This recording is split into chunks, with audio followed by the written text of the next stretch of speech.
1 Coríntios, capítulo número 6, do versículo 1 ao 4, diz assim: Ousa algum de vós, tendo algum negócio contra outro, ir a juízo perante os injustos, e não perante os santos? Não sabeis vós que os santos hão de julgar o mundo? Ora, se o mundo deve ser julgado por vós, sois porventura indignos de julgar as coisas mínimas? Não sabeis vós que havemos de julgar os anjos? Quanto mais as coisas pertencentes a esta vida. Então, se tiverdes negócios em juízo pertencentes a esta vida, pondes para julgá-los o que são de menos estima na igreja. E oremos. Manda o Pai, abençoe agora a tua palavra, que o Senhor possa nos ensinar a partir dela, que o mesmo Espírito que veio inspirar os escritores antigamente possa agora vir nos levar, nos guiar a toda a verdade. Nós pedimos isso em nome de Jesus. Amém. E vamos então sentar esta manhã.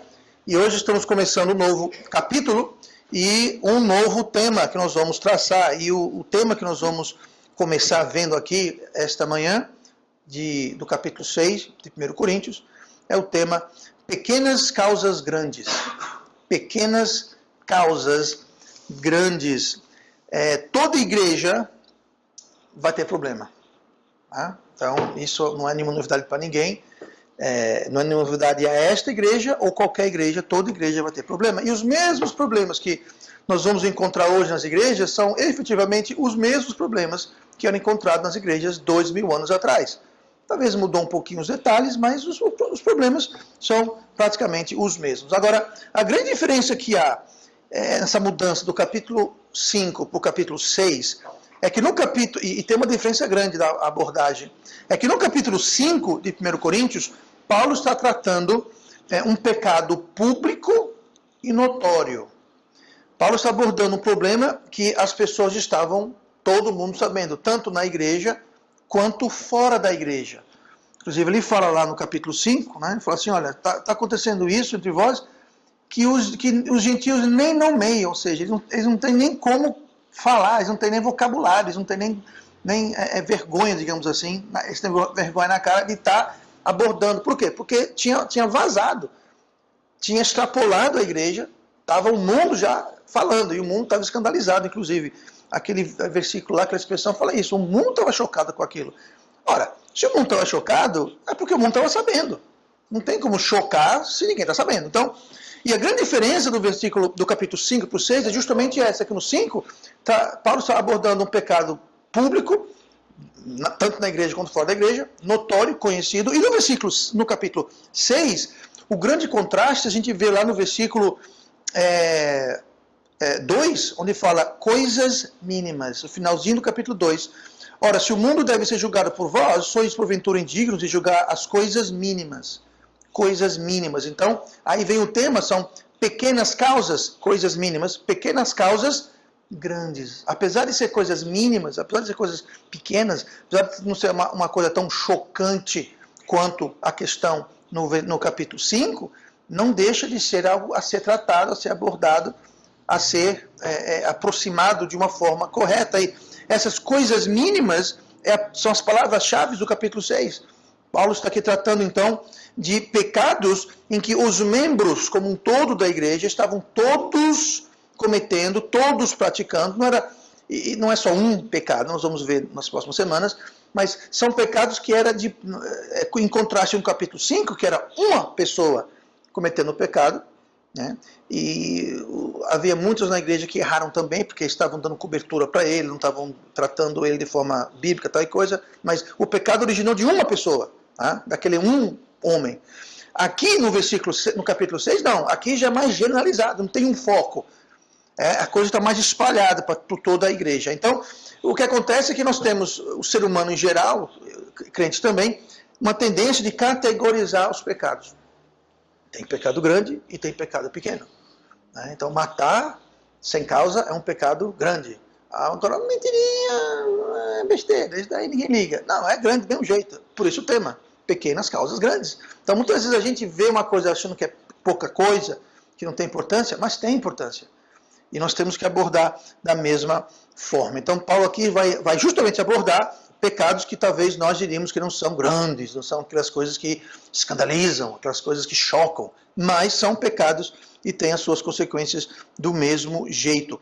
E a gente viu, inclusive semana retrasada, sobre o homem que foi recuperado, ele se arrependeu e voltou para Deus, né? E por quê? Porque aplicou-se a receita bíblica. Então, quando a gente aplica a receita bíblica, então sempre funciona, né? Porque é bíblica e é a palavra de Deus. O problema do pecado pequeno e o problema de a gente ficar acostumado e a gente ficar climatizado, condicionado com o pecado pequeno, é que ele nos dessensibiliza. Nós perdemos a sensibilidade, nós perdemos a cauterização. Então, é um pecadinho, não é escandaloso, aí deixa passar, aí amanhã o pecado já é um pecadinho um pouquinho maior, a gente vai se acostumando, já não incomoda, nós já fazemos as pazes com aquilo, e daqui a pouco estamos cometendo pecadões, diga, enormes, e a gente, do mesmo jeito, já se acostumamos, já fizemos as pazes. Por quê? Porque nós ficamos dessensibilizados. E o que começa aqui, a gente deixando passar o mosquito, mais adiante estamos engolindo o camelo, de tanto cauterizado que está a nossa consciência. Então, como é que a gente evita cauterizar a consciência? A gente sempre ficar sensível, sempre tratar, sempre abordar, e nunca deixar correr solto o pecadinho. Porque o pecadinho que corre solto é o que vai causar o problema. Tem um versículo, inclusive, no Velho Testamento, que fala sobre as pequenas raposas fazem um grande dano na vinheira. Não precisa vir um elefante para pisar e destruir tudo. Não, uma pequena raposa faz um grande estrago, fazendo um buraco aqui, uma coisa ali, uma coisa aqui. E aos pouquinhos vai causando um grande estrago. E o pequeno pecado tem essa tendência. Inclusive, eu já dei muitas vezes o exemplo aqui do sapo na panela. Não faça isso em casa, crianças, mas você pega uma panela de água fria, coloca um sapo dentro, o sapo entra na panela e fica perfeitamente confortável naquela água. Você pega a panela, coloca no fogão, acende o fogo e começa a esquentar a água. A água começa a esquentar aos pouquinhos, né? De fria ela vai para morna, de morna vai para quente, daqui a pouco ela ferve, e o sapo ele vai se acostumando com a água. Ele vai se acostumando, porque é lenta a progressão do frio para o fervendo. O que acontece é que o sapo acaba morrendo, fervido, vivo. Por quê? Porque ele não saía. Ele podia sair a qualquer momento. Agora, você pega outra panela, coloca água, não coloca o sapo, só água, coloca no fogo, esquenta a água, não deixa a água ferver, porque aí você vai estragar o experimento. A água está quente, você joga um sapo dentro da água quente, ele pula fora na hora. Por quê? Porque aquele choque térmico, no caso, vai causar com que ele fale, opa, está quente demais, e ele pula fora da panela. Agora, se você colocar água fervendo e jogar o sapo, ele não vai pular fora porque ele vai morrer em contato com a água. Então, poupe pequeno sapinho, que não tem nada a ver com isso. Então, é a mesma coisa com o pecado. O pecado pequeno é aquela água fria. E a gente vai deixando aquele pecado pequeno passar, a água vai se aquecendo, a gente vai se acostumando. Daqui a pouco nós estamos com nossa consciência totalmente cauterizada. Inclusive, acho que foi semana passada, um dia desses, na mensagem do domingo à noite, eu falei justamente isso. Que eu já sentei, já falei com pessoas que olharam na minha cara e disseram, pastor, a minha consciência não me acusa. Eu não vejo nada de errado que eu estou fazendo. E não estou mentindo, estão sendo perfeitamente honestos e sinceros.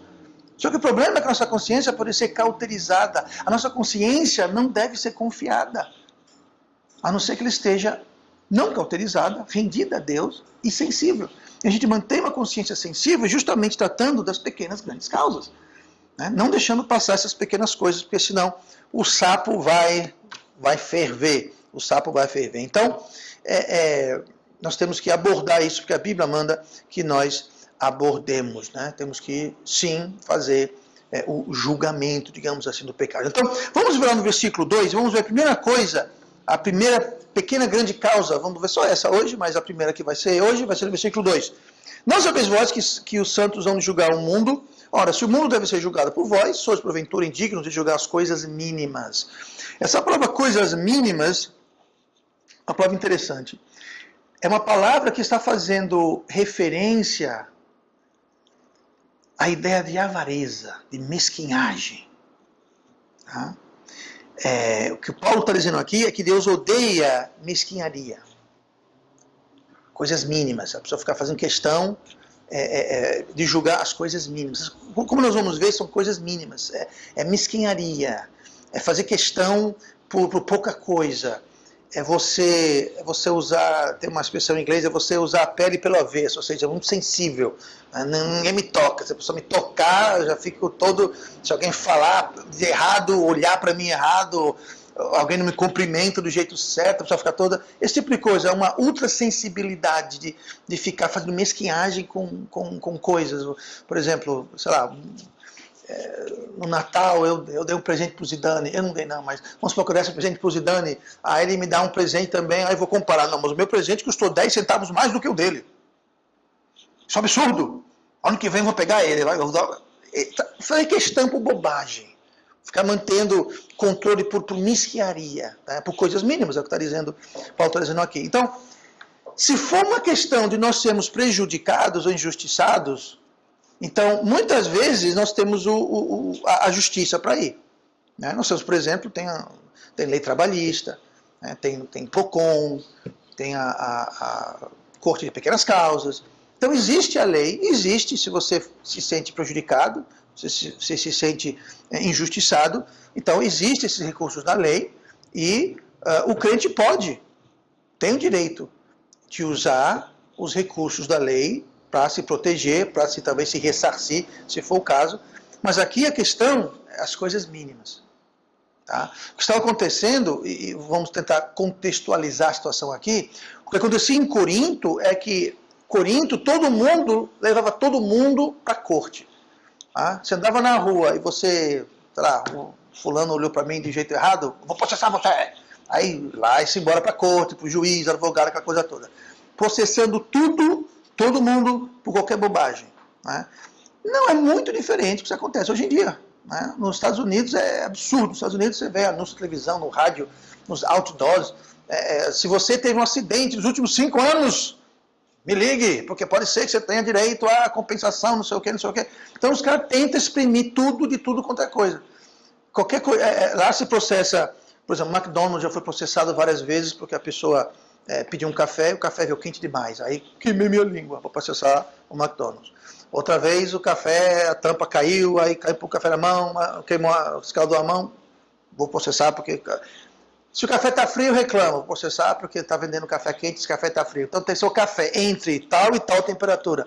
Você imagina como fica a coisa, né? Coisas mínimas. E Corinto era assim. Está todo mundo processando, todo mundo por qualquer coisa. Né? E os tribunais hoje estão cheios de processos aí de pessoas. Eu conheço uma pessoa que pegou um anúncio de um supermercado grande aqui em Maceió e parece que o anúncio foi feito um erro. Estavam vendendo uma televisão, um sistema, eu não sei o que foi lá. Mas foi um erro que cometeram e ia sair pela metade do preço. Né? Aí o cara foi na loja, eu quero isso daqui. Não, mas aí foi um erro, realmente, você vê que uma coisa dessa, preço normal, foi um erro de gráfica, né? Tal coisa. Não quero saber não. Botou no PROCON e ganhou o som dele. E ganhou ressarcimento de danos morais. Danos morais? Que danos morais, gente? O cara acaba de ganhar um som, preço de banana, danos morais. Enfim, o que está acontecendo lá? Está todo mundo processando todo mundo por qualquer coisa. Não era questão de justiça. Muitas vezes a pessoa que estava processando, buscando a justiça, é quem estava injustiçando o outro lado. Não vou nem entrar na questão de lei trabalhista. Tá? Lei trabalhista, onde o trabalhador chega lá, pode acusar o empregador do que quiser e fica por isso mesmo, o juiz não quer nem ouvir o caso, quer logo fazer um acordo, dar tanto para tanto. Ou seja, existe muito disso? Existe. Corinto era a mesma coisa, estava acontecendo todo tipo de todo mundo levantando. E os crentes de Corinto, eles estavam fazendo a mesma coisa, eles não haviam perdido o hábito. Eles foram salvos, estavam na igreja, tá? Só que eles ainda não tinham crescido bastante de deixar essa prática de lado, eles ainda continuavam fazendo isso. Então, quando a gente lê no texto, tinha irmão levando irmão para a justiça. Às vezes por besteira. Ou às vezes que não fosse besteira, mas não interessa. Paulo está dizendo aqui que não deve fazer isso. Irmão não deve levar irmão para a justiça. Agora veja bem, o contexto aqui é um irmão da mesma igreja. Se for irmão da igreja evangélica de Judas Iscariotes, pastor, existe a igreja? Não sei, mas eu acho que não. Mas se um cara lá fez algo que injustiçou você, você pode processar na justiça, porque ele não está na mesma igreja. O contexto aqui eram pessoas da mesma igreja. Em Corinto, está tratando sobre essa uma igreja em Corinto. Se havia outras igrejas em Corinto, pode ser sim, pode ser que não, mas o contexto aqui é de uma igreja em Corinto. Então, o crente pode levar o outro crente, se de fato é crente, porque hoje em dia muita gente fala que aí não é, mas outro crente da mesma igreja. Por isso que eu recomendo aqui, não faço um segredo, eu desencorajo irmãos da mesma igreja tá fazendo muito transação comercial, muita compra, muita venda. Por quê? Porque depois a coisa pode azedar. Já tivemos casos aqui de pessoas que venderam um produto para um irmão ou uma irmã, essa irmã que comprou acabou não pagando e deu aquela confusão e acabou uma ou as duas pessoas saindo da igreja. Tá? Então eu digo, não venda. Ou nunca foi o caso, mas vamos supor, eu contrato um pedreiro aqui da igreja para fazer um serviço lá em casa, ele faz mal feito, não termina, eu some com dinheiro. Como é que fica a coisa? Bom, a Bíblia fala, esteja preparado, se esse for o caso, a sofrer o dano. Se você não está disposto a sofrer o dano, se você não está disposto a engolir o prejuízo, então não faça negócios com pessoas da mesma igreja que você. Quer fazer, faça. Agora, o procedimento ele vai dar aqui, né? Em última instância é, se for o caso, sofra o prejuízo. Tá? Esse acidente que houve semana retrasada, que a carrocinha soltou da picape e bateu no carro, quebrou o vidro, amassou a porta, aquela coisa toda. Né? Essa semana agora eu acabei todo o serviço de conserto, né? Peguei os dados do rapaz, ele falou que ia pagar, eu fiz tudo e mandei para ele. Falei, olha, eu fiz isso, deu tanto. Certo? Ok. Eu não disse isso para ele e eu espero que ele não esteja ouvindo essa mensagem até ele me pagar, mas eu já estava decidindo o seguinte, eu paguei, eu falei, o preço foi tanto, eu gastei tanto. Tá? Se pagar, pagou. Se não pagar, eu não vou atrás da casa dele, tocar fogo na casa dele, raptar o filho dele, tocar fogo no cachorro dele. Eu não vou para a justiça, eu não vou mandar um pistoleiro lá ameaçar a vida dele. Olha, o meu supridor é Deus. Deus cuida de mim. Ele me dá o dinheiro, ele me deu o carro. As chances daquela carrocinha de cavalo ter soltado desprendido da caminhonete naquele exato momento e bater no meu carro é 1 em 1 trilhão, porque tinha que soltar naquele exato local, vindo naquela exata velocidade, o vento naquela exata direção, para bater logo onde que bateu, sabe? E eu não acredito em coincidências. Então, tá lá. Eu consertei, paguei, também não foi esses horrores todos, né? E mandei para ele. Se ele ficar com, não, porque não sei o quê, eu falei, meu filho, é o seguinte, isso aqui, ó, o carro não é meu, é de Deus. Tá? Então, tá na mão de Deus. Ó, tá aqui, e acontece, quer pagar, paga. Não quer pagar, tudo bem. De alguma forma, Deus vai tratar com você e comigo, e Deus vai ser o meu juiz. Não, esse dinheiro não vai me fazer falta, tá? Assim, Deus vai suprir de alguma forma, claro que vai fazer falta, porque isso não está aqui a fazer falta, mas Deus vai suprir qualquer falta que ele fizesse e Deus vai lidar com você. Ou você tem a chance de fazer a coisa certa. Aí Deus vai abençoar você por fazer a coisa certa e vai ressarcir a mim pelo... Então, pronto. Ou seja, eu já decidi, se for para eu sofrer o dano, eu sofro o dano, não tem problema. Tá? Então, é isso que fala. Muitas vezes a pessoa não faz questão por coisas bem menores do que isso e com pessoas da igreja. Esse rapaz aqui não é nem da igreja. Mas quem sabe através disso eu vou ter a oportunidade de testemunhar para ele, falar do evangelho para ele. Quem sabe meu testemunho, tentei ser educado, tentei fazer orçamento, tudo correto, não quis que ele trocasse. Não, eu quero uma porta nova, Não, eu fiz a coisa dentro de como eu faria se fosse eu. Né? Não explorar, abusar da pessoa nem nada. E quem sabe através disso, talvez um dos propósitos era esse, era Deus colocar a gente em contato com ele para eu lançar uma semente, levá-lo a Cristo, lançar uma semente futuramente, para que ele viesse a conhecer a Cristo. Então, sofreu dano. Deus não gosta de mesquinhagem. Fica, sabe, aquela pessoa, bom, eu vou calcular o dízimo esse mês. Pega um lápis e calcula até o último centavo. O meu dízimo esse mês vai ser R$12,13. E agora? Não tem moeda de 3. Não tem moeda de 1 centavo. Como é que eu vou dar 3 centavos na igreja? Olha, arredonda para 15, então. 20 centavos? Não, mas meu dízimo é R$12,13, pastor. Eu não posso dar mais do que 13. Se eu der, não durmo a noite aperreado porque eu dei 1 centavo a mais. Mesquinhagem, gente. Tá? Então, vamos deixar de fazer questão por coisas mínimas, muitas vezes. Tá? E esse é um problema que havia lá. Então, na igreja, lá em Corinto, estava acontecendo, alguém fofocava, alguém falava mal, processa, alguém fazia qualquer coisa de errado, estava todo mundo processando todo mundo. E Deus estava tão farto com a fornicação no capítulo 5, quanto ele estava com essas mesquinharias do capítulo 6. Deus estava tratando do pecadão público, notório, escandalizante, né? Tão quanto aquela mesquinhagem, pequenininha, muitas vezes passa despercebida, muitas vezes faz questão, mas Deus está fazendo questão. Ele fala, olha, grande ou pequeno, tem que ser abordado o pecado, porque o que é pequeno aos nossos olhos, nem sempre é pequeno aos olhos de Deus.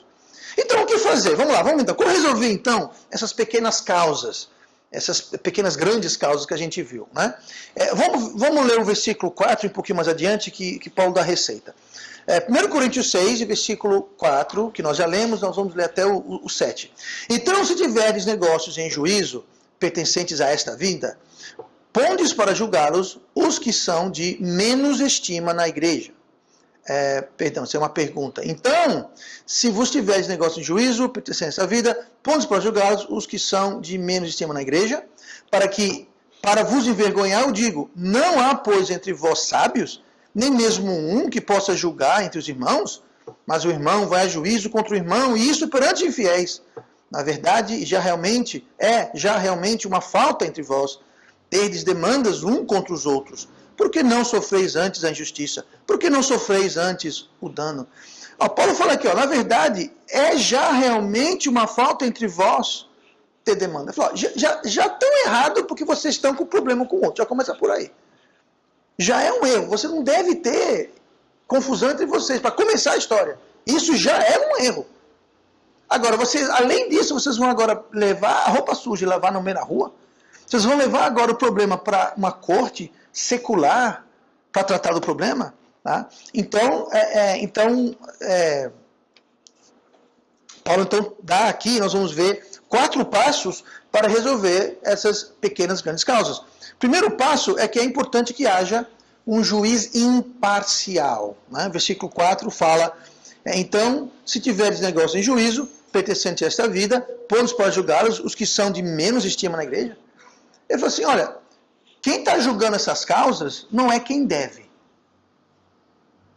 Não é quem deve. São as pessoas mais incapacitadas. E o interessante é que essa palavra aqui, menos estima, não está dizendo, não quer dizer que a pessoa que ela é a mais mal vista, porque a própria Bíblia fala que não deve haver acepção de pessoas. Então, essa menos estimada não quer dizer, o irmão ali, porque ele é o menos que tem aqui. Ninguém, não é grande coisa, ele não tem muito dinheiro, não tem posição, não tem... Bota ele. Não é isso que está falando. Esse menos estima está se referindo a uma questão de parcialidade. É alguém que não tem partido. Por isso que o primeiro passo é você ter um juiz imparcial. Essas pessoas aqui que falam pessoas de menos estima na igreja, são as pessoas menos capacitadas. De repente, quem está julgando é alguém que tem um interesse envolvido na questão. Por exemplo, você tem uma questão aqui entre a irmã Dulce e a irmã Aldinete, por exemplo. Tem uma questão entre os dois. O Zidane, que é filho da irmã Dulce, não é a melhor pessoa para ser colocada para julgar. Por quê? Porque é muito difícil ele ser imparcial. Por quê? Porque um dos partidos é a mãe dele. É isso que está falando. Olha, vocês têm uma questão, vocês estão colocando as pessoas com menos estima, as pessoas que menos deveriam ser colocadas para julgar, são pessoas que têm um certo interesse ou um despreparo, mas são pessoas que não deveriam.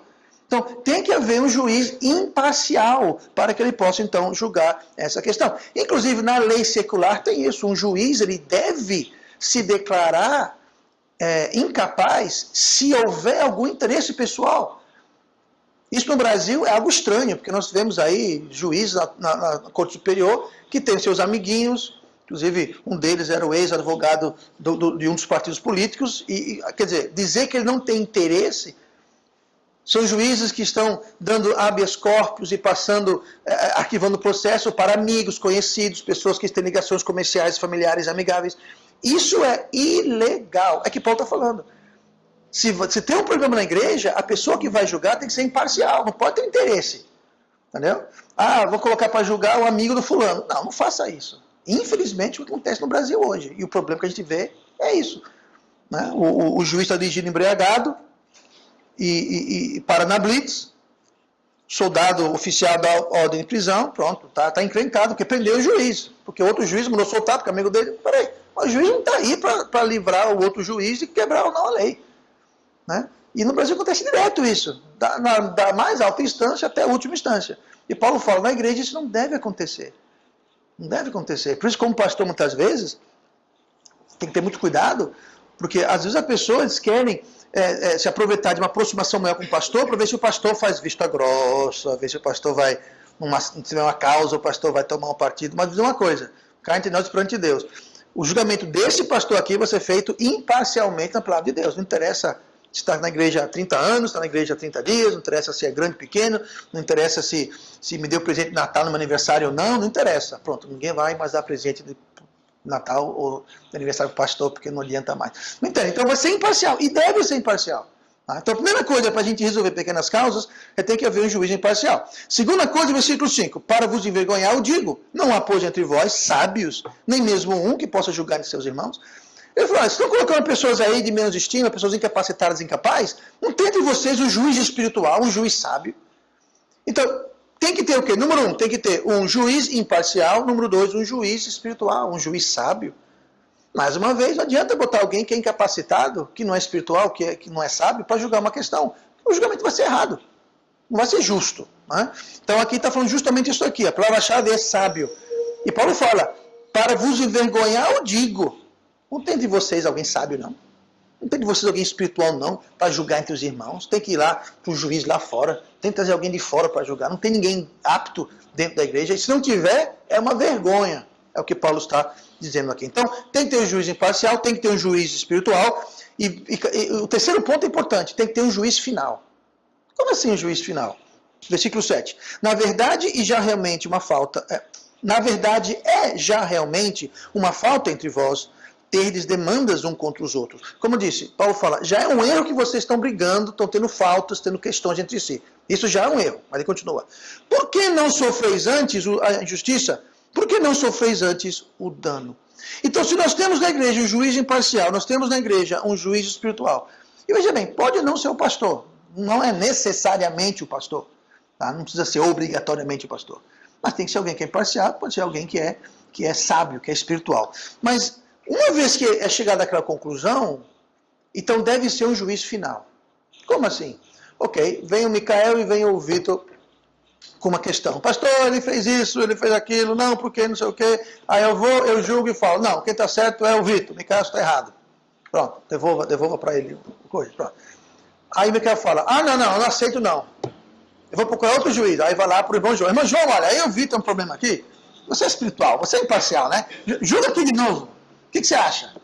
Não, já não foi, no caso, para mim. Ou se fosse o contrário, se fosse para o irmão João falasse, não, o certo é você, Micael. Aí o Vitor vem, vou falar com o pastor. Isso não pode acontecer, tem que ser um juízo final. Mesmo que a decisão do irmão João ou a minha tiver de fato errado, por algum motivo, de repente os fatos não transpassaram, enfim, mesmo que você está com a razão, mesmo que você levou o prejuízo, Paulo fala, sofra o prejuízo. Por que não antes? Ele fala aqui, por que não sofreis antes o dano? Tudo bem, ok, então o Micael que ele devia R$1, e você vai ficar sem R$1, então sofre o dano. Passou R$1, tudo bem, o problema é quando é R$100, R$200, R$1.000, aí já não é tão fácil. Mas não interessa se é R$1 ou R$100. Uma vez que foi dado o juízo, então aceite aquilo como sendo de Deus. E não ficar procurando... Já aconteceu casos aqui na igreja, não foi caso grande, mas vou dar um exemplo aqui. Uma pessoa foi para a irmã Simone e perguntou uma coisa. A irmã Simone respondeu X. A pessoa não gostou da resposta, aí sem a irmã Simone saber, e sem eu saber que ela havia ido para a irmã Simone, veio para mim e perguntou a exata mesma coisa. Eu falei Y. A irmã Simone falou X, eu falei Y. Veja bem, não era nada de... eu devo matar ou não, não era nada assim, tá? E talvez eu não entendi direito, talvez a pessoa omitiu alguma informação para tentar fazer o juízo vir. Enfim, a questão não é essa. A questão é que ela foi para uma pessoa, para um juiz, pediu opinião, foi dada a opinião, ela não gostou, foi para outra. Se não gostasse da minha, com certeza iria para outra, e outra, e outra, até encontrar um juiz que dissesse, você está certo. Sim, você é um cara bom, você fez o julgamento certo. Os outros 20 não, os outros 20 não sabem de nada, tudo injusto. É juízo final, um juiz final? Não. Tem muita gente que faz isso. A gente está procurando para ouvir o que quer. E até ouvir a resposta que quer, não vai parar. Isso vale em questões de contendas, questões de doutrina. Né? Pastor, o crente pode beber? Rapaz, ele é capaz de beber. Ele pode abrir a boca, botar e engolir. O crente pode beber, mas ele deve beber? Não, ele não deve beber. Ah, tá. Aí vai para outro pastor, vai na internet, vai no Google, faz uma busca. Eu te garanto que ele vai encontrar um monte de pastor dizendo que pode beber, não tem problema nenhum, só não pode ficar bêbado. Ah, isso que eu queria ouvir. Ou seja, a pessoa vai procurar até ouvir a resposta que quer. Tá? Isso não é sofrer o dano. Tá? Tudo bem, a questão que estão vendo aqui é quando contém duas pessoas. Né? E o exemplo que eu dei de beber é alguém que vai... Ou qualquer outro pecado, por exemplo. Você vai na internet, gente, você vai encontrar todo tipo de pastor e apóstolo liberando todo... E padre também, e monge, e tudo mais. Liberando todo tipo... Eu conheci pessoalmente o pastor uma vez que provou, na cabeça dele, que provava na Bíblia que... O homem pode ter várias mulheres, poligamia é normal, pode ter. Afinal, Davi tinha, Salomão teve, não pode normal. O homem hoje em dia pode ter 2, 3 mulheres, quantos que não tem problema nenhum, não. Quer dizer, para quem quer procurar isso, vai abrir uma igreja todinha baseada nisso. Né? Um monte de polígamo lá dentro, porque ele defende essa questão. Então, tem que haver um juiz imparcial, tem que haver um juiz capacitado, sábio, espiritual, e tem que haver um juiz final. Então, você vai para a pessoa, por isso que é bom escolher bem o juiz. Né? Mas uma vez que é feito a sentença, digamos assim, então, como fala aqui no versículo 7, por que não sofrei antes a injustiça? Eu falo, se você for injustiçado, então sofra. Por que não? Ele falou, por que não? Não é melhor do que, não, eu vou agora para a justiça, eu vou na corte de pequenas causas, eu vou contratar o meu advogado, vamos marcar uma audiência com o juiz, e nós vamos lá, e nós vamos... Precisa arrastar o nome de Cristo na lama? Né? Então, Paulo fala, deixa para lá. E o último passo, que eu falei que tinham 4, né? Um juiz imparcial, um juiz espiritual, um juiz final. E o número 4, a gente vê no versículo 11. Mas agora vos escrevi que não vos associeis com aquele que... Isso aqui é o versículo 5, tá? Capítulo 5. A gente está voltando para o capítulo anterior. 1 Coríntios 5. A gente está vendo o 6, vamos para o 5. Mas agora vos escrevi que não vos associeis com aquele que, dizendo-se irmão, for devasso, ou avarento, ou idólatra, ou maldizente, ou beberrão, ou roubador. Com o tal, nem ainda comais. Então, o que tem que haver? Uma vez que alguém não aceita o juízo final, uma vez que a pessoa fala, eu não aceito isso, eu vou no advogado e ele vai processar você, porque isso não está certo. Se alguém tomar essa postura, essa atitude, então, a gente deve então tratar. Porque note que a lista de coisas que Paulo lista no versículo 11 do capítulo 5, sobre os irmãos em disciplina. Lembra que a gente viu no capítulo passado? E ele fala aqui, devasso, avarento, idólatra, maldizente, beberrão, roubador. E note que é o seguinte, o segundo na lista é o quê? Avarento. Esse avarento é justamente mesquinhagem. Então Paulo fala, se tem alguém aqui na igreja que é mesquinho, trate ele do mesmo jeito que tratou o devasso, que é o primeiro na lista. Essa palavra devasso é a palavra que vem, que vem a palavra fornicação, a palavra pornografia, a palavra adultério. É a mesma coisa. Esse devasso aqui no versículo 11 de 1 Coríntios 5. Então ele fala, se o irmão se diz crente e for devasso ou avarento, aí continua. Mas veja bem, está lado a lado, devasso e avarento. Então se alguém está fazendo mesquinhagem, e não está aceitando, ou sequer indo buscar o julgamento de dentro da igreja por um juiz imparcial, espiritual e final, então a gente deve estender para esse mesquinho, esse avarento, a mesma coisa que a gente estende ao devasso, fazendo referência ao homem em Coríntios capítulo 5, que estava cometendo fornicação com a esposa do seu pai. Ou seja, uma coisa aqui, fornicação com a esposa do pai. Oh, cruz credo de Maria, Deus me livre, que horror! Lavar meus ouvidos. Pronto, terrível. Mas o avarento, a mesquinhagem, aquela coisa invisível, aquela coisa que ninguém percebe, deve ter o mesmo tratamento, porque para Deus é a mesma coisa. Né? E Paulo fala aqui, seja grande ou seja pequeno, o resultado é o mesmo. Tá? Então, tem que haver um julgamento imparcial, um juiz imparcial, um juiz espiritual, um juiz final, e depois, se houver uma sentença que não for aceita, a pessoa que não aceitar a sentença entra no mesmo esquema dos demais pecados. Então, só para resumir, Deus odeia a mesquinharia. Odeia a mesquinharia. Sabe por quê? Porque Deus é mesquinho. Deus é mesquinho. Então, Deus odeia a mesquinharia, e seja coisa grande, seja coisa pequena, nós temos que abordar essas questões, não só na igreja, mas e também, especialmente, em nossas vidas. Mas, como eu disse, a gente acoita o pecado pequenininho, dentro de muito pouco tempo, a gente vai estar acoitando, aceitando o pecado grande. Por isso que nossas filhas, quando a gente eram pequenininhas, a gente controlava muito o que entrava em casa, especialmente via televisão. Podia até ter um filme infantil, mas se tivesse alguém fumando, bebendo, ou uma situação que não fosse adequada, por exemplo, duas pessoas morando junto que não eram namorados, que não eram casados. Não mostrava cena nenhuma, não tinha ninguém se beijando, se pegando, nada disso. Mas só o fato que havia uma situação onde havia duas pessoas não casadas morando junto, pronto, esse filme já não passava pelo critério da gente. Por quê? Porque eu não queria elas acostumadas com a ideia que um casal pode morar junto e ter relações físicas sem estar casado. Então, nem um filme onde faz parte central da história havia isso, pronto, esse filme está fora. Tá? Tem alguém num bar, alguém fumando, não tem fora. O resultado foi que uma vez no supermercado, não sei quem foi, se foi a Gabriela Michele, a gente estava andando no supermercado, uma mulher estava fumando, ela parou, olhou para a mulher e falou: mulher do diabo, está fumando. Porque era um choque tão grande para ela aquilo, que a gente teve, claro, calma, filha, calma, aí fomos na direção oposta para não causar uma reação maior. Mas ela ficou chocada quando ela viu na frente dela alguém fumando. Pai, você não fala que é errado fumar? Olha, uma pessoa fumando. Como se eu nunca vi alguém fumando. Mas ela nunca tinha visto alguém fumando. Ela nunca tinha, não era exposto nem na televisão, nem em casa, nem eu frequentava ambientes onde tinha pessoas fumando. Então, era muito raro. E quando ela viu alguém fumando, causou um choque. Sabe o que é isso? Pequenas causas grandes. Tá? Agora, você cerca uma criança, com pessoa fumando, bebendo, com situações erradas na televisão, ao vivo, na sua frente. Aquilo não vai chocar. A criança já está sendo cauterizada. Vai ser muito mais difícil escandalizar ela.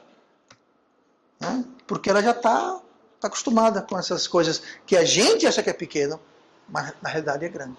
Amém? Vamos orar. Pai amado, abençoe.